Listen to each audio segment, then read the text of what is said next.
இருக்கிற சமூக சொல். இதெல்லாம் நாடார்கள் கோயிலுக்கு வருவாங்க. கழுகுமலையில தேவஸ்தான கமிட்டி வச்சிருக்காங்க. அந்த தேவஸ்தான கமிட்டியில போய் சும்மா சும்மா கேட்டு பார்க்கறாங்க. எத்தனையோ முறையீடுகள், எத்தனையோ போராட்டங்கள், எத்தனையோ முயற்சிகள், முடியவே முடியாது. கொஞ்ச நாளைக்கு முன்னாடி பீகார் முதலமைச்சர் கோயிலுக்குள்ள போறாரு, சாமி கும்பிட்டு வெளியே வர்றாரு, கோயிலுக்கு கூட கழுவி விடுறாங்க. முதலமைச்சர் பீகாருக்கு இப்ப யாருன்னே தெரியல. யாராச்சும் வந்து நான் தான் முதலமைச்சர் சொன்னா தான் தெரியும் இன்னைக்கு பீகார் நிலைமை அப்படி இருக்கு. ஆனா இன்னைக்கு வரைக்கும் அது நடந்துட்டு இருக்கு. கோயிலுக்குள்ள நாடார்கள் போகக்கூடாது. அடிப்பையை புரிஞ்சுக்கோங்க. சிவகாசி கழகம் ஏன் வந்துச்சுன்னு தான் நான் பேசிக்கிட்டு இருக்கேன். என்ன வழக்கம் போல பேசணும்னு வச்சுக்கோ. பெரியவர்களே தாய்மார்களே மாநில கைத்தட்டோட எழுச்சி போயிடுவேன். உணர்வு வரணும். அதுக்கு தான் இங்கே 2 நாள் வச்சிருக்கோம். உணர்வு இல்லைப்பா நமக்கு. உண்மையானவங்கள மாதிரி நான் எதுலேயுமே உணர்வு இல்லை. ஒரே வரோம் போகிறோம், அஜித் படம் பார்க்குறோம், விஜய் படம் பார்க்குறோம், அப்படியே ஒரு வாழ்க்கை. ஒருத்தருக்கு உணர்ச்சி வந்துருச்சு, அஜித்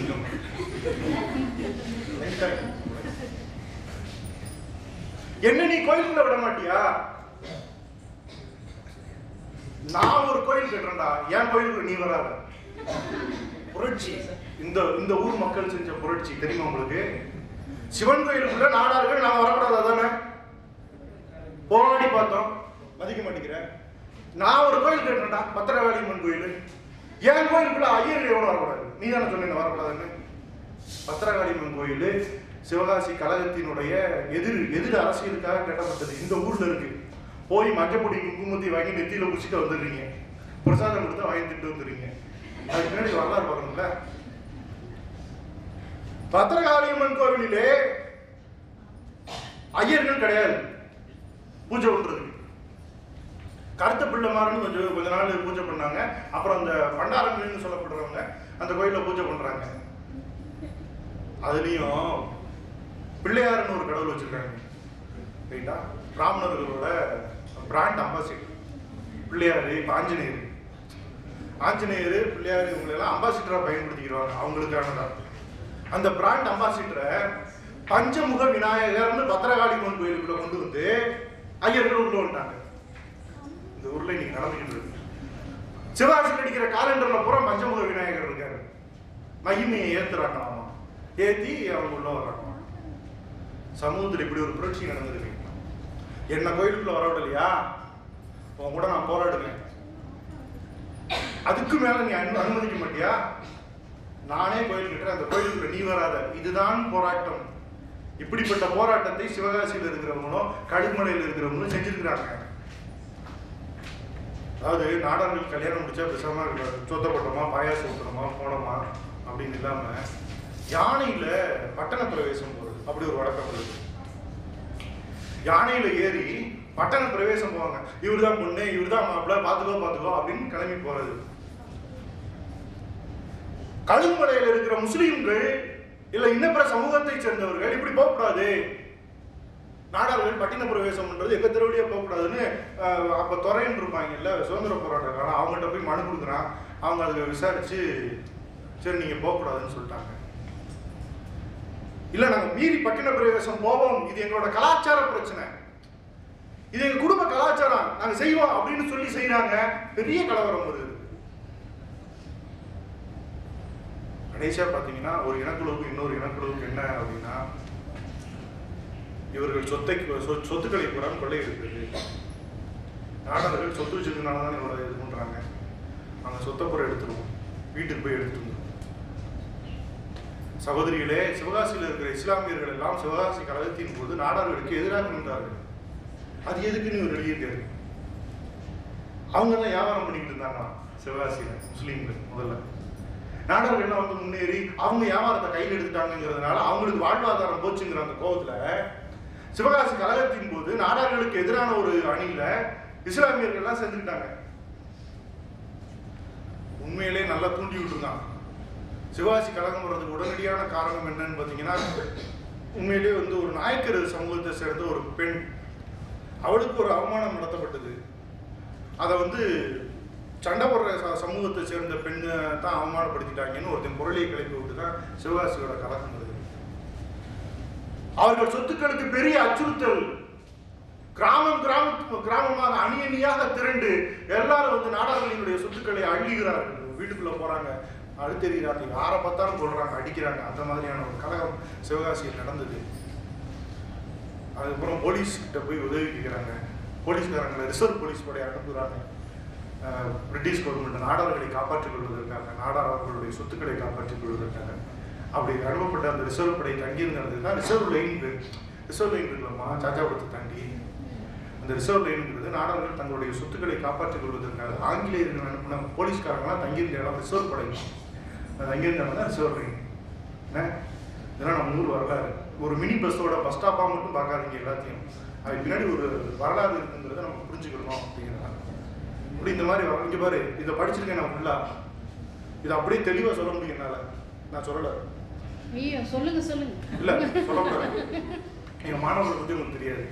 இது அது இருக்கு இது இருக்கு அப்படி இப்படின்னு மார்க்கெட்டிங் பண்ணுற ஸ்டேட் இதில் பேசினா தான் போய் படிப்பான்.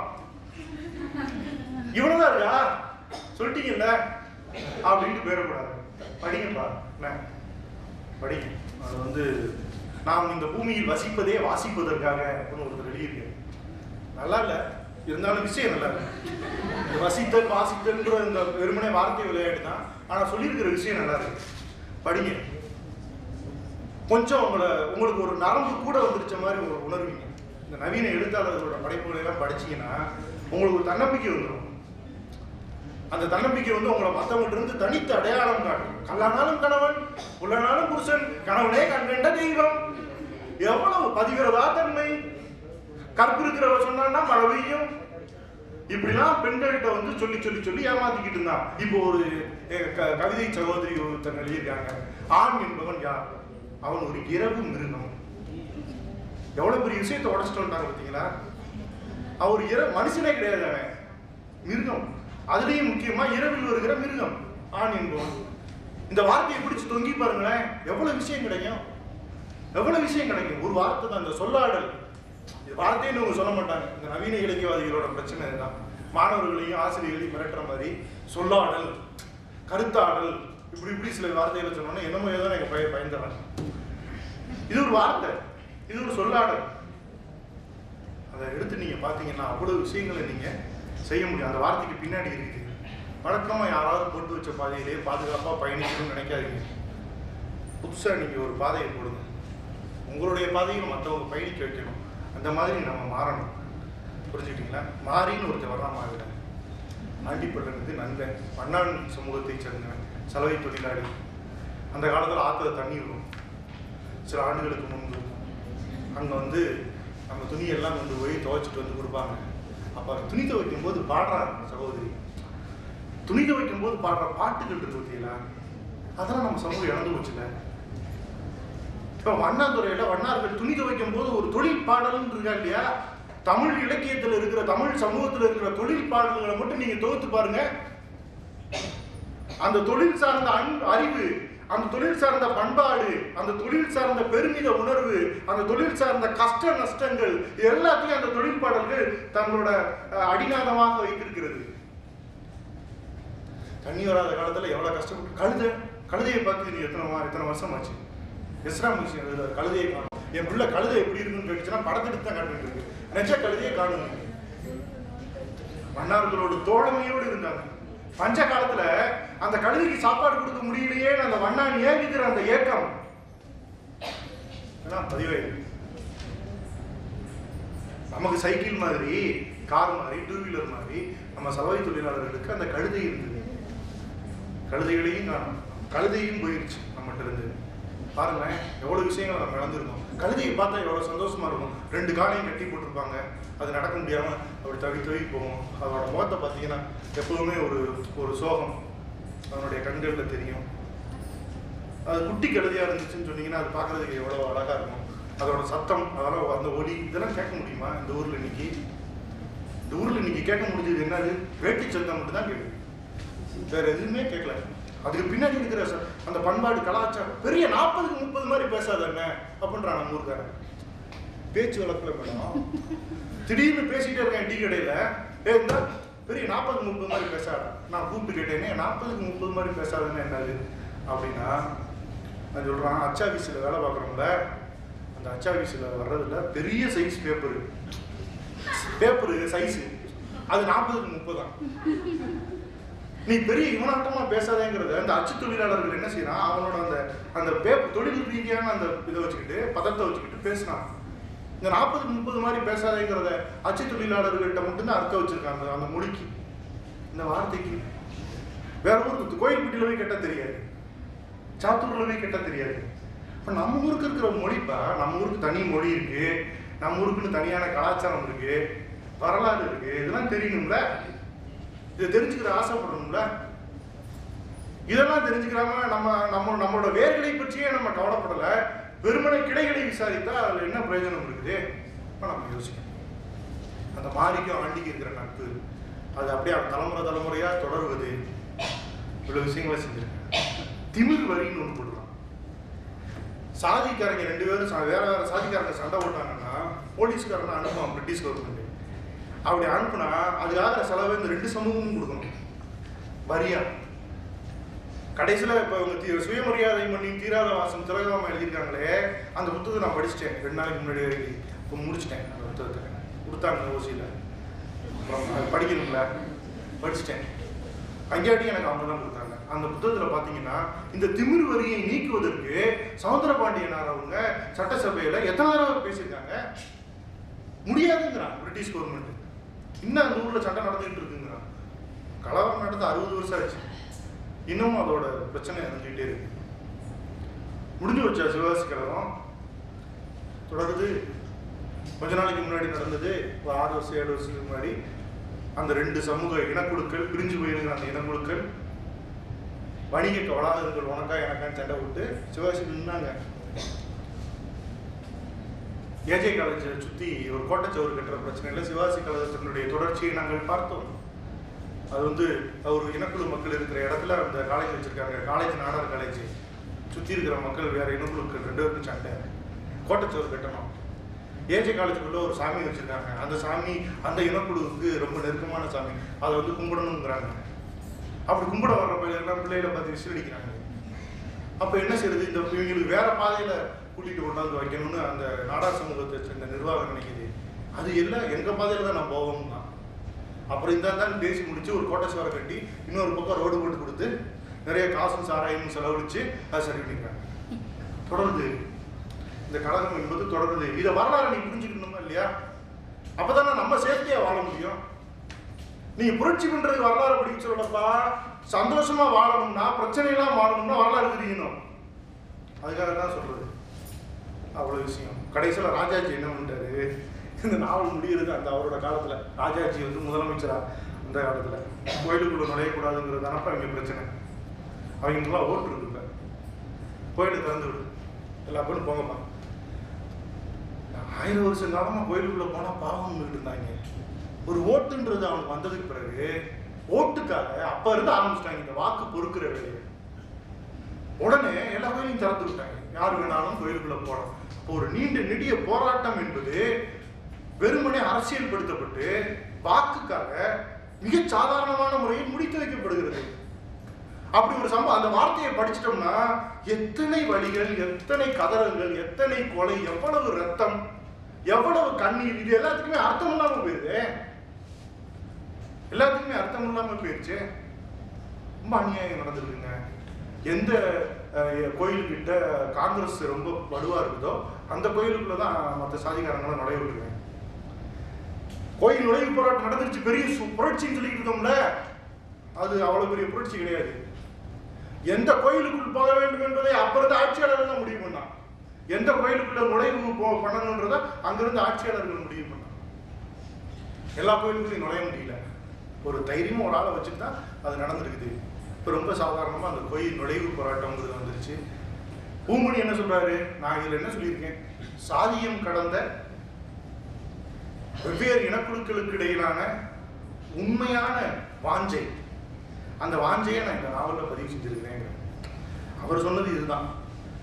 நமக்கு இந்த வரலாறு, கழுகுமலை கலவரம், சிவகாசி கலவரம், என்ன பல்லர்களினுடைய வாழ்க்கை, அவங்களோட வாழ்க்கை எப்படி எல்லாத்தையும் அரவணைத்து போவதாக இருந்தது அப்படின்னா, அப்புறம் 2 இனக்குழுக்களுக்கு ஏன் பகைமை வந்தது, அந்த பகைமை எப்படி ஊதி பெருசாக்கப்பட்டது, நம்மளோட காலகாலமாக நான் தொடர்ந்து வந்த அந்த பொய்த்த நம்பிக்கை என்பது எப்படிலாம் பயன்படுத்தப்படுது, இதெல்லாம் இவ்வளோ விஷயங்கள் இதில் கிடைக்குது.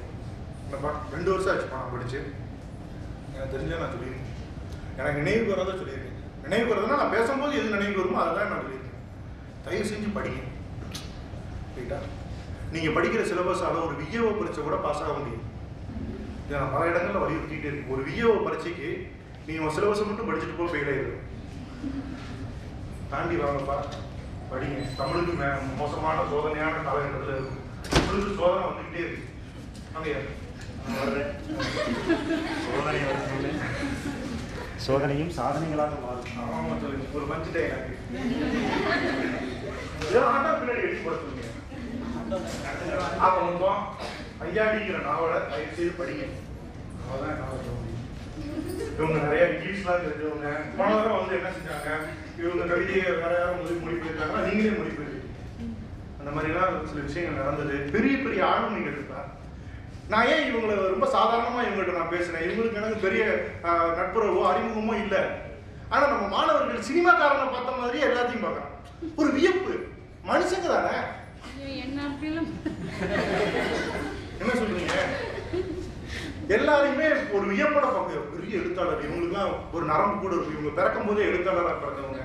நரம்புல கொம்பு கொம்பு முளைச்சிருக்கு. சாதாரணமா பாருங்கப்பா, நம்ம சகோதரி தானே. இவங்க இப்படி இவ்வளவு திறமைகளை பெற்றவர்களாக இருந்தா 2 விஷயம் நடந்திருக்கும். ஒண்ணு, அவங்க நல்ல ஆசிரியர்கிட்ட படிச்சிருப்பாங்க. உங்களுக்கு அந்த கொடுப்பனை இல்லைன்னு வைங்களேன். அவர் வெளில போயிட்டாருன்னு பார்த்தீங்க. இல்ல, உள்ள இருந்து ஆள் சொல்றதுக்கு இருக்காங்க. அப்ப நல்ல ஆசிரியர்கிட்ட படிச்சிருப்பாங்க. சொந்த முயற்சி தாங்க. படிச்சாங்க, முயற்சி பண்ணாங்க. இன்னைக்கு வந்து இந்த இடத்துல உட்காந்துருக்காங்க. நான் வந்து நல்ல ஆசிரியர்கிட்ட படித்தேன். நிறைய போட்டிகளுக்கு இந்த மாதிரி நிகழ்ச்சிகளில் போய் கேட்குறேன். கேட்டு அவங்க சொன்ன கருத்துக்களை எல்லாம் நானே சிந்திச்சு சொல்ற மாதிரி ஒரு பில்டப் கொடுத்து நான் ஒரு பெரிய ஆள் ஆகிக்கிறேன். தம்பி உண்மையை சொல்லணும். எந்த பிம்பங்களையும் வச்சுக்க கூடாது. கட்சிக்காரங்களுக்கு தான் பிம்பம் இருக்கும். தூங்கிட்டு இருந்தாரு, எழுப்பிட்டீங்க பரவாயில்ல. நான் எதிர்த்து சொல்றது தான் கை தட்டுறான். அப்ப முடிஞ்சுட்டேன்னு நினைச்சிட்டாரு. இப்போ வந்து ரொம்ப சாதாரணமானவர்கள். திலகவர்மாக்கள்லாம் வந்து பட்டிவீரம்பட்டியில் ஒரு சாதாரண தமிழ் மீடியம் ஸ்கூலில் படித்தவங்க. அவங்க புத்தகத்தெல்லாம் நீங்கள் படிச்சீங்கன்னா பெரிய அளவு வியப்பாக இருக்கு. சிவகாசியில் 10ஆவது படித்தவங்க தொழிலதிபர். இலக்கிய வாசனையே அவங்களுக்கு இல்லை. அவங்க இந்த ஊரில் பெரிய ஆளு.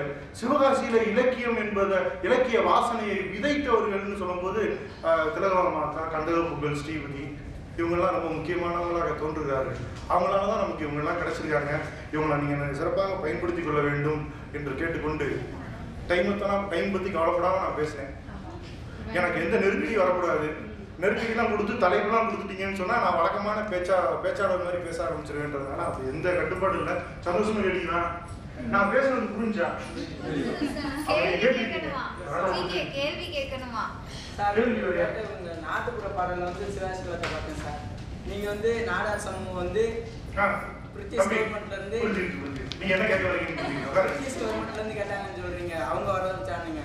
ஆனா பிரிட்டிஷ் கவர்மெண்ட் வர வச்சவங்களே அந்த நாடாருக்கு இந்த பிராமணர் வந்து அவங்களுக்கு எதிராக தூண்டி விட்டவங்கள தான் அப்படி அங்க வச்சிருந்தாங்க. அதாவது லைக் மிஸ்டர் தினேஷ்குமார். பொதுவாக வந்து தினேஷ்குமார் கெட்டிக்கார பையன் வந்து சேட்டை பண்ணுவாரு. நம்ம கெட்டிக்காரனா இருக்கமான்னு பார்க்கறது இல்லை. காலேஜில் ஆசிரியருக்கு சேட்டை பண்ணுறானா அது மட்டும் பார்க்குறது. அப்படி இருக்கும்போது நல்லா கேள்வி கேட்டுருக்காங்க. நாட்டுப்புற வரலாறு பார்த்தீங்கன்னா நாட்டுப்புற பாடல்கள் அது சிவகாசி கழகத்தை வேற மாதிரி சொல்லுது. இந்த பூமணியை பற்றி நம்ம பேசியிருக்கோம். இவரோட இந்த புத்தகத்தோட அஞ்ஞாடியோட பலவீனங்களை சொல்ல வேண்டாமே நான் நினைச்சேன். அஞ்ஞாடிக்கு இருக்கிற பலவீனம் என்ன?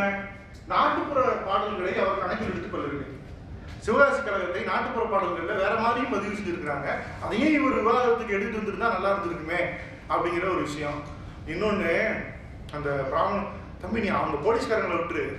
பத்திரகாளியம்மன் கோயிலில் இங்கே இருக்கிற ஐயர்கள் யாரும் பூஜை பண்ண மாட்டேங்கிறாங்கன்னு ஒரு ஐயரை இறக்குமதி பண்ணுறாங்க. ஃபர்ஸ்ட் முயற்சி பண்ணாங்க. ஐயரை வச்சு தான் பூஜை பண்ணணும்னு முயற்சி பண்ணாங்க.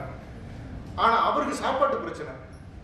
அவர் எங்கே சாப்பிடுவார்? சிவன் கோயில் ஐயர் வீட்டில் தான் சாப்பிடுவார். அவங்க 2 பேரும் தான் அந்த ஊர்லேயே ஐயர். அப்போ இவங்க 2 பேரும் உறவாடுவது ரொம்ப எதிரெதிராக இருக்கிற இன்னொரு சமூகத்துக்கு பிரச்சனையா இருக்கு. ஏன்னா இவங்களை எதிர்த்து நம்ம இவரை கூட்டு வந்தோம்னா இவங்க 2 பேரும் உறவாடிக்கிறாங்களே அப்படின்னு வரும்போது இவர் விஷச்சோறு கொண்டை கொடுத்தாரு, விஷத்தை திருண்டாருன்னு இவங்களே பரப்பி விடுறாங்க. அப்பதான் இவங்க 2 பேரும் பிரிக்க முடியும். ரைட்டா?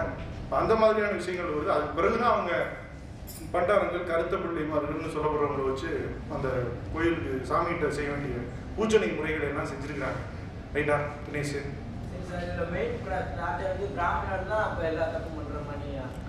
இல்ல தம்பி, பொதுவா வந்து நம்ம யாரையுமே தனியா சொல்ல வேண்டியதில்லை. என்னை கேட்டா யார் இந்த இடத்துல குற்றவாளி ஆகிறாங்கன்னா, ஒரு குறிப்பிட்ட இனக்குழு என்ன சொன்னாலும் கண்மூடித்தனமாக நம்பிய இனக்குழுக்களாக நம்ம இருந்த பத்தியா. நம்ம இனக்குழுக்கள் எல்லாமே தவறு செய்தவர். இன்னைக்கு வரைக்கும் ஏதாச்சும் ஒரு விஷயத்த சொன்னா அதை அப்படியே ஏன் நம்பணும்? நம்ம அப்படி நம்ம நம்பிட்டோம். அதுவும் கடவுளோட பேரால சொல்லப்பட்டதுனால நம்ம நம்பிட்டோம். நம்ம ஊர்ல இருக்கிற மாணவர்களை பத்தி தெரியும், நம்ம ஊர் நிலைமையை பத்தி தெரியுங்கிறதுனால நாடார்களை சொன்னனே தவிர எதிர்த்தரப்பு எந்த சமூகம்னே நமக்கு குறிப்பிடலை. அது தேவையும் இல்லை. நமக்கு எதுக்கு இப்படி ஒரு வரலாறு இருக்குங்கிறது தெரிஞ்சுக்கலாமே தவிர நமக்கு வந்து இனமானம் கிடையாது. கேளுங்க தம்பி. இப்போ பிராமணர்கள் வந்து 4 வர்ணங்களை படைச்சாங்க, அது மூலமா எல்லாரையும் வந்துட்டு வகைப்படுத்தினாங்க. சப்போஸ் இப்படி இது நடக்காமலே இருந்திருந்தாலும் இங்க அந்த உயர்வு தாழ்வு இல்லாம இருந்திருக்குன்றீங்களா? நீங்க சொன்ன மாதிரி தமிழனுக்கு வந்து ஜாதி ரீதியிலோ வேற ரீதியிலோ வந்துட்டு இந்த பாகுபாடு இருந்திருக்காது அப்படின்றீங்களா? ஏன் கேளுங்க. ஏன்னா ஒரு அடிமைத்தனம்ன்றது உலகளாவிய இருந்த பிரச்சனை. நம்ம வந்து ஆரியன் தான் கொண்டு வந்து இதை புதுக்குனா அப்படின்றதுலாம் கிடையாது. அந்த காலத்துல உங்களுக்கு எங்க நம்ம எகிப்துல பாருங்க, அங்கே அடிமை முறை. எல்லா நாடுகள்லையும் அடிமை முறைன்றது அந்த காலகட்டத்துல ஒரு தவிர்க்க முடியாத ஒரு அம்சமா இருந்தது. அது வந்து ஒரு மாதிரி ஒரு ஹியூமன் எவல்யூஷனாகவும் இருந்தது. ஒரு மனித குலத்தினுடைய ஒரு என்ன சொல்றது, ஒரு வளர்ச்சியினுடைய ஒரு அடிப்படை நாதமா இருந்து வந்தது தான் வந்து அடிமை முறைங்கிறது. ஸோ அதனால தமிழன்கிட்ட வந்து அடிமைத்தனம் இல்லைன்னுலாம் கிடையாது. நீங்க இப்போ நாடார்கள் பத்தி ரொம்ப ஸ்லாகித்து பேசுறீங்க, உண்மை. இப்போ நாடார்கள் இல்ல நாடார்கள் கிட்ட இப்போ வந்து இப்போ வரைக்கும் இன்னும் ஜாதி வெறி இல்லைன்னு நினைக்கிறீங்களா? இல்ல கீழே உள்ள தலித் மக்கள் வந்து ஒருங்கிணைச்சு இருக்காங்க அப்படின்னு நீங்க ஒத்துக்கிட முடியுமா? அதனால அடிமை முறைன்றது எல்லா காலகட்டத்திலும் இருக்கு, இப்பவும் அதோடைய பாதிப்பு இருந்துகிட்டே இருக்குது. இதுதான் வாஸ்தவம். அதனால நீங்க வந்து பிராமணர் வந்து இது பண்றாங்க அப்படின்றதுலாம் கிடையாது. பிராமணர் வந்து கோயிலுக்குள்ள வந்து முன்னாடி அவங்களுக்கு அனுமதி இல்லை. பிராமணர்கள் புரோகிதர்கள் அப்படின்றவங்க வந்துட்டு முதல்ல வந்து அவங்களுக்கு வந்து உருவ வழிபாடுங்கிறது கிடையாது, ஒரு திடமான கோயில் கட்டுமான அமைப்பு அப்படிங்கிறது கிடையாது. அவங்க வந்து ஏதோ ஒரு இந்த மரபுலன்னு வந்திருப்பாங்க. வேதங்கள் தான் முக்கியமானது, மந்திரங்களுக்கு கடவுளர்கள் கட்டுப்பட்டது தான் ஜெயமோகன் புத்தகத்தில் படிச்சது. ஆமா, அதனால அவங்க வந்து நெருப்பு வளர்ப்பாங்க, யானை வளர்த்த இதெல்லாம் திரும்ப இடிச்சிருவாங்க கொஞ்ச நாள்ல. கோயில்ங்கிற ஒரு விஷயத்துக்குள்ள அவங்க வரவே இல்லை. இதெல்லாம் பக்தி காலகட்டத்தப்போ வந்து சாதாரண மக்கள் கும்பிட ஆரம்பிச்சதுக்கு அப்புறம் தான் கோயில்னு ஒரு கட்டடம் உருவாகும் போது அவங்க மெதுவா உள்ள வந்தாங்க. அதுக்கப்புறம் அடிமைப்படுத்தாங்க. நான் தான் வந்து இல்லை பெரிய ஆளு, நான் தான் வந்து இதை செய்யணும் அப்படின்னாங்க. அது வந்து மக்கள் நம்ப ஆரம்பிச்சாங்க. இதெல்லாம் வாஸ்தவம். ஆனால் அடிமை முறைங்கிறது அவங்களாம் மட்டும்தான் வந்தது அப்படிங்கிறது வந்து ரொம்ப தப்பான கருத்து. அதாவது உதாரணத்துக்கு ஒரு சாதாரண நாடாருக்கு வெளுக்கிற வண்ணானுக்கு தனியா ஒரு வண்ணான் இருப்பாங்க. பல்லர் பறையர் அந்த வகையில் வர்ற எஸ்சி மக்களுக்கு வெளுக்கிறதுக்கு குதிரை வண்ணான் வேற ஒரு வண்ணான் இருப்பாங்க. அவங்களுக்குள்ளேயே பெரிய வேறுபாடுகள் இருந்தது. இப்போ வரைக்கும் அதோட தொடர்ச்சி இருந்துகிட்டே இருக்குது. அதனால நம்ம நீங்க நான் ரொம்ப கொஞ்சம் கண்டிக்கிறேன். நீங்க வந்து இந்த ஒயிட் கிராஸ் அதெல்லாம் நீங்க தயவு செய்து இந்த மாதிரி பொது மேடையில சொல்லாதீங்க. அது ரொம்ப அடிப்படையில் நீங்க வந்து 2 விஷயம் சொல்றீங்க. என்னோட கருத்துக்களையும் நான் சேர்த்து சொன்னேன், என்னோட கருத்துக்களை நான் சொல்றேன். அதை நீங்க முதல்ல வாங்கியிருக்கீங்க, அதுக்கு ரொம்ப நன்றி. அதுக்கான எதிர்வினையா சில விஷயங்களை நீங்க சொல்றீங்க, அதுக்கு உங்களுக்கு உரிமை உண்டு. அதை வந்து நான் ஒப்புக்கொள்ளத்தான் வேண்டும். இந்த கருத்து ரீதியான ஒத்துழைப்புங்கிறது கட்டாயம் நம்ம செய்யணும். 2 விஷயம் எனக்கு வலிக்குது. ஒன்று என்னன்னா, நீங்க சொன்ன வார்த்தையில நாடார்கள் என்பதற்காக நான் ஸ்லாகித்தேன். அடிப்படையில் இந்த அஞ்ஞானியில் இருக்கிற விஷயத்தை சொல்றதுக்கு, அதில் இருக்கிற விஷயங்களை சொல்றதுக்கு நான் நாடாராக இருக்க வேண்டும் என்ற அவசியம் இல்லை. நான் நாடாரும் இல்லை. ஆனாலும் நாம சில விஷயங்களை, அதாவது இன்னைக்கு சாதிய போராட்டங்கள் முன்னெடுக்கப்படுகிற முறைமை இருக்குது இல்லையா, அதை வந்து இன்னும் செழுமைப்படுத்துவதற்கு இவர்களுடைய போராட்டங்கள் உதவ முடியும் என்கிற அடிப்படையில் தான் இதை நான் சொல்ல வரேன். 2வது, நீங்க வேற்றுமையே இல்லையா? அருமையான கேள்வி. எல்லா காலங்கள்லையும் அந்த மாதிரி கேட்டுட்டு இந்த திராவிட இயக்கங்களினுடைய எழுச்சி காலங்கள்ல நீங்க பாத்தீங்கன்னா திரும்ப சொன்ன விஷயம், உலகம் எல்லா இடத்துலயும் அடிமை முறை இருக்குதான் செய்யுது. ஆனா இங்க மாதிரி தொழில் செய்வதன் அடிப்படையில பெரிய அளவுல பிரிவினைகளை ஏற்படுத்துகின்ற, அது உண்மை என்று நம்பி பெரிய அளவுல பிரச்சாரம் செஞ்சு அதை நம்பி ஏற்றுக்கொள்கிற மக்கள், இந்த மாதிரியான மக்கள் நம்ம எங்கேயுமே கிடையாது. இதுவரைக்கும் இல்லாம புதுமையான அடிமை முறையை நம்ம இவங்கள்ட்ட இருந்து கத்துக்கிட்டோம் அப்படிங்கிற விஷயங்களை சொல்றாங்க. இன்னொன்று ஒரு விஷயத்த பேசும்போது அதுக்கான வார்த்தைகள்ல தான் சொல்லணும். இந்த ஒயிட் கிராஸ் அப்படின்னு நான் வந்து சொன்ன விஷயம் அப்படின்றது, அப்படி சொல்ற வார்த்தை சிலருக்கு வலிக்குமே, ஆனால் நான் மடிப்பதற்காகத்தான் சொன்னேன். அதற்காக நீங்கள் எதிர்வினையாற்றுவீர்களே ஆனால் அதை நான் மகிழ்ச்சியோடு ஏற்றுக்கொள்ளவும் செய்கிறேன். காரணம் அவர்களால் இந்த சமூகம் இழந்தது, அவர்களால் இந்த சமூகம் துன்பப்பட்டதற்கு ஒரு சின்ன எதிர்வினையாக நான் அந்த சொல்லை பயன்படுத்தினேன் அப்படிங்கிறது தான் உண்மை. பொதுவாக வந்து நம்ம விஷயத்த நம்ம பேசுவோம், உங்க விஷயத்த நீங்க சொல்லுங்க, இது ரைட்டு இது தப்புன்னு கையில சோதனை பண்ண வச்சுக்கிட்டு மார்க் போடுற வாத்தியார் வேலையிலாம் நம்ம செய்ய வேண்டாம் அப்படின்றதுலாம் ரொம்ப நல்லா நீங்க உள்வாங்கிருக்கீங்க சார். எனக்கு ரொம்ப பிடிச்சிருக்கு. இந்த மாதிரி கேள்விகள்லாம் வகுப்புல வர மாட்டேங்குது. இப்பெல்லாம் ஃபங்க்ஷன் நாங்கள் 2 புத்தகம் படிப்போம், கொஞ்சம் பயந்து பேருக்கு தைரியமா பேசுவோம் பார்த்தீங்கன்னா, அது நீங்க தெளிவா எந்த காலேஜ்? அவர் எழுதலா? இல்ல நான் ஆர்கிடெக்ட், இங்க கன்ஸ்ட்ரக்ஷன் பண்றேன் சார். அதுல சூப்பர் ஜி. நண்பர் நீங்க தெளிவா விஷயங்களை சொல்லும் போதே நீ கட்டாயம் தகவல் இருக்க மாட்டீங்கன்னு பொதுவா வாசிக்கிற ஒரு இதுதான். நல்ல விஷயம். நீங்க வந்திருக்கிறது ரொம்ப மகிழ்ச்சி. இந்த மாதிரி நிறைய பேர் இருக்காங்க இந்த கூட்டத்துல. ரொம்ப சந்தோஷம் நீங்க கேட்டது. வேற ஏதாவது கேள்விகள் இருக்குதா? அதாவது கேள்வின்றது கிடையாது. இப்ப நான் பேசுனது அவர் ரிசீவ் பண்ணிருக்காரு, அவருக்கு அது கோபமா இருக்கு, அதை வெளிப்படுத்துறாரா? இதை செய்யுங்கப்பா, இதை செய்யுங்க. அவரோட கருத்து சொல்றாரு, அதை சொல்ற மாதிரி சொல்லுங்க. கருத்துக்கள், கட்டணங்கள், விமர்சனங்கள் இப்படி ஏதாவது இருக்குதா? இல்லையா?